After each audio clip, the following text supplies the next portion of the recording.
Bromance എന്ന ചിത്രത്തിൻ്റെ official release അപ്ഡേഷനും trailer അപ്ഡേഷനുമാണ് ഇന്നൊരു വീഡിയോ ഭാഗത്ത്. വീഡിയോയിൽ വരുമ്പോൾ വീഡിയോ ലൈക്ക് ചെയ്യുക, ചാനൽ സബ്സ്ക്രൈബ് ചെയ്യാൻ വേണ്ടി ശ്രമിക്കുക. അർജുൻ അശോകൻ, മഹിമ നമ്പ്യാർ, മാത്യൂസ് എന്നൊക്കെ പ്രധാന കഥാപാത്രങ്ങളായി വരാൻ പോകുന്ന ചിത്രമാണ് ബ്രൊമാൻസ്. എല്ലാ സിനിമാ പ്രേമികളും ഒരേപോലെയാണ് ചിത്രത്തിൻ്റെ ഓരോ അപ്ഡേഷനും അറിയാൻ വേണ്ടി കാത്തിരുന്നത്. ചിത്രത്തിൻ്റെ ഒഫീഷ്യൽ ഫസ്റ്റ് ലുക്ക് പോസ്റ്ററിനും സെക്കൻഡ് ലുക്ക് പോസ്റ്ററിനും ഒപ്പം ചിത്രത്തിൻ്റെ ഒഫീഷ്യൽ വീഡിയോ ഗാനം കഴിഞ്ഞ ദിവസം റിലീസ് ചെയ്തിട്ടുണ്ടായിരുന്നു. അതിഗംഭീരമായ റെസ്പോൺസ് ആയിരുന്നു വീഡിയോ സോങ്ങിൽ ലഭിച്ചിട്ടുണ്ടായിരുന്നത്.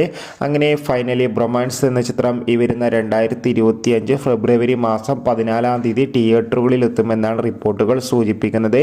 എന്തായാലും ചിത്രത്തിൻ്റെ റിലീസിനായി കാത്തിരിക്കാം. അതോടുകൂടി ചിത്രത്തിൻ്റെ ഒഫീഷ്യൽ ട്രെയിലർ ഉടൻ തന്നെ പുറത്തു വരും. എത്ര പേരാണ് ചിത്രത്തിൻ്റെ റിലീസിനായി കാത്തിരിക്കുന്നത് കമൻറ്റ് ചെയ്യുക. കൂടുതൽ സിനിമാ വാർത്തകൾ പെട്ടെന്ന് ലഭിക്കാൻ വേണ്ടി ചാനൽ ഇപ്പോൾ തന്നെ സബ്സ്ക്രൈബ് ചെയ്യുക.